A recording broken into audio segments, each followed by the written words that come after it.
Jim, when you see Northwestern beat Michigan State, when you see Rutgers with what they're doing, beating Illinois, what do you make of the Big Ten already? It's a hell of a league. I think we all felt that going in. I mean, listen, Northwestern's a really good team.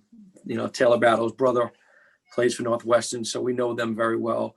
Rutgers is a top 25 team. Illinois is a top 10 team. Michigan State, Michigan. I mean, it's night in and night out. It's matchups and who plays well that night. And that's really what it comes down to. And nothing surprises me, not one bit.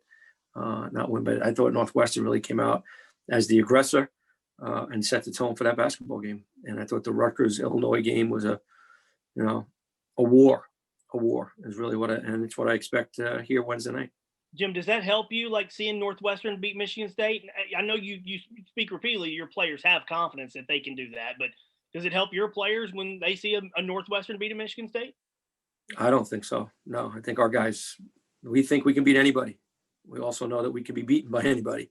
So no, not at all. I don't think that affects us one way or another. I don't think anything that Northwestern does or doesn't do or anybody else really has anything to do with us. It's all about us focusing on us, and whoever plays well that night's going to win the game. Justin Morgenstein will come to you next, and then John Sauber, the Center Daily Times. Hey, Jim. Thanks for doing this today. Hey, Justin. I just wanted to know, how do you go about prepping, specifically, I guess, for Illinois, for a team that has, such an elite tandem of a big man and a guard? How do you really go about that? Pretty similar to the answers to Corey's question is everybody in this league has great players, great coaches. The names change, that's all, right? Michigan has great players, and now we got to go focus on Illinois. They have some great players.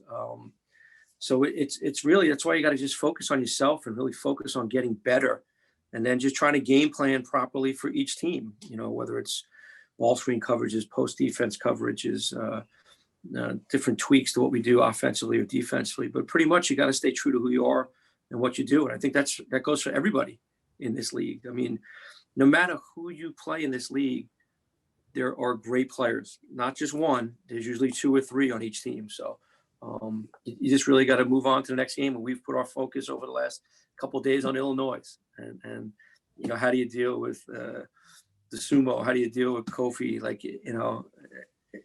Everybody on the team, Williams having a hell of a year. Like, they're a really, really good team.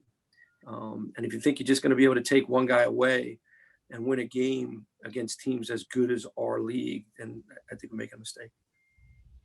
Next, we'll go to John Sauber, and then Peter Terpstra, you're on deck. Jim, how do you prepare for someone like Coburn, though, when you really don't have anyone that can match up his size in practice? He's almost 300 pounds. He's 7 feet tall, and he kind of has skill and touch around the rim. Yeah, well, if I told you that, then that would get out, right? That would be part of our game plan. Hey, he's really unique. As I've been watching the film over the past couple of days, I'm a little bit older than the rest of my staff here, but Shaq came to mind. And I'm not talking about the NBA Shaq. I watched Shaq a lot in when he was in college, and he reminds you that. I mean, he's such a physical presence. He's improved dramatically from last year. He's so explosive off the floor to finish to the rim. His hands have gotten better. And what people don't realize too, it's just the amount of space he takes up, both offensively and defensively, distorts the game a little bit. So, we have a couple of things we're planning to try to get him off balance per se, try to get him up and down the court, and attacking him as well. So it's a challenge, and that's why one of the reasons why they are one of the best teams in the country is when you have him and Io and the rest of those guys on the court together. They're a really, really good team, and they play really, really hard, and they're tough. So it's not just him, but we've got a couple of things we've been working on. We'll come next to Peter Terpstra, then back to Justin Morgenstein, and then Corey Geiger, you'll be the third question. Hey, Coach. I'm just curious logistically, what is Christmas Eve, Christmas going to look like for you guys? And is there anything you guys learned from, Thanksgiving with all the pandemic restrictions that you might be able to use when trying to enjoy the next round of holidays? Yeah. I know you're not going to believe it, and it's sad, but My Christmas and Christmas Eve is going to be dictated on what happens on the 23rd. But no, I understand what you're saying. We're still following all the protocols very tightly. We play on the 23rd. We're getting tested on the 24th. And then we're back practicing again, tested on the 26th. So, we've really educated our guys, and our guys have been educated themselves and done a fantastic job and following the protocols and following all the safety. Obviously, if there's in that day, if family members are around or they can see their family, everybody's just going to do it in a very smart, educated way, because everybody's put so much time in and they understand what the risks are of getting COVID. And, we did a great job during Thanksgiving as well. And we're going to continue to do a great job. These guys have been really focused on it. Justin, we'll come to you for your next question. And then Corey, you're on deck. Jim, in terms of Isaiah's scoring, he's really kind of been able to do it on all three levels this year, kind of not what he did for a lot of last year. Was that something he worked on over the summer, or was that more of a developmental thing? Well, it's both. It's a developmental thing that he worked on over the summer and the off season. He's really improved his game as a lot of our guys have. And, with Isaiah giving him the freedom to make decisions, the freedom to shoot open threes when he's open, but he also knows who he is for us and what he can do for us in regards to being able to break down defenses. And, with him, and it's stuff that he always talks about and I've talked about too, it's just the consistency, as he keeps moving up in this role. If we can just keep him playing at a consistently high level, then we got a chance to be pretty good. Corey Geiger, we're back to you. And then John Sauber, you're on deck. One thing real quick, you said you would try to schedule a game during this time. Did that happen and it not come through? And then secondly, we'll talk to John here in a few minutes. What is John like being your big man? He's got to go up against these great big men in this league. There's pressure on him, but what is that like for him? Well, I'll answer the first part of the question first. We tried extremely hard. What made it difficult too was finals week. Okay, that made it really difficult because we're not playing during finals week, obviously letting the guys focus. So I had worked and we had gotten two teams that were really pretty much committed to playing. We were going to have a game on Saturday, this past Saturday.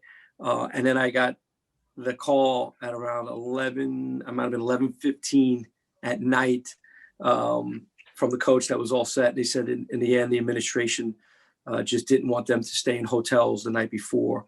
And, the way we have our testing protocols, you have to test the day before and the day of. So in the last minute, it kind of fell apart. The administration, everybody was set. We had the arena set. We were all set. And then literally the last hour, it fell through. So it was disappointing. And it just shows it's just really hard. Just really, really hard to, with everybody's different rules and protocols and open dates. So we were disappointed, but, we moved on and we actually scrimmaged ourselves a lot on Saturday. In regards to John, he's, you never want to say you have a favorite as a son or a daughter, right? Or as a guy that's been coaching for so long, but John is one of my favorite players in my whole career in coaching. I know he hates when I said it. He's Superman. He really is. When you talk about, one of the most consistent human beings in the world that shows up every single day, one of the nicest people in the world, one of the most competitive people in the world, smartest. The guy's in the Spiel School business. He's, talk about a rock star, man. I want to be John for a day. But he takes on whatever's thrown at him. And he's been doing it for a while. Like he said, he had to bang heads with Big Mike for 3 years. So I think that's prepared him a lot. But he's been doing it. Even his freshman year, John didn't play at all until later in the year in that stretch run when Mike got hurt. And then, we were starting him in our NIT championship run. I think in the NIT championship game, he had like 10 offensive rebounds in the first half or 10 rebounds in the first half. John is a warrior. John is he's the ultimate competitor. He's the ultimate teammate. He's the ultimate person. I love John. I wish John would marry one of my daughters. I really do. But he takes on every challenge. He's really smart. He studies film. He listens. he'll come to us with ideas and adjustments, and we just feed off it. And the fact that he's such a competitor. Here's something that we could talk all day about him. Watch when John's out of the game. You watch when John Harrar is out of the game, and then you tell me how special a person that is. So I could go on forever about him, and he deserves every accolade he gets, and he's really improved, and he's been a huge part of the winning that has gone on here in Penn State over the last 3 or 4 years. I don't even know how we can follow up after that, but John Sauber, let's see what you can bring to this next question. Yeah, so I'm going to shift gears to Abdu here real quick. What do you think he can provide as you head into the Big Ten season? We saw him a little bit more against Michigan, going up against someone like Hunter Dickinson. As you face guys like Coburn, Trace Jackson Davis, Luka Garza, how much can he bring to the table, and how do you sort of envision his role growing? Yeah, he's going to really be a good player. Rim protection, rebounding. He can finish around the basket. His is just getting experience, and I really, that's on me and our staff. But it's like normally we'd have had a bunch of other games prior, and maybe not. Like you say, look at our schedule, right? VCU, Seton Hall, Virginia Tech, Michigan. They're all big time games. We never really had the opportunity to play some other games like a VMI. It was really challenged us. We need some of those games to really throw Abdu into the fire. So he's going to get thrown into the fire in big time basketball right now. But his ability, his athleticism, his length, like I said, the ability to be a rim protector, which is what we need, and somebody to throw the ball to. So I think we're going to just keep seeing him get better and better as we move forward here. Lindsay Wilhoit, I see that you're on here. Do you have any questions for Coach Ferry? Because we know you are definitely writing a preview. I do, actually. Way back near the top, you mentioned focusing on yourself is important. I was curious what you did during this last week. And also, Illinois has played a wide variety of teams. Which one of those opponents, as you inhaled some film, reminds you most of yourselves?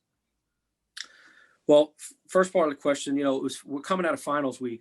So a little bit difficult. It's not a normal week of practice per se, allowing these guys to really focus on their exams.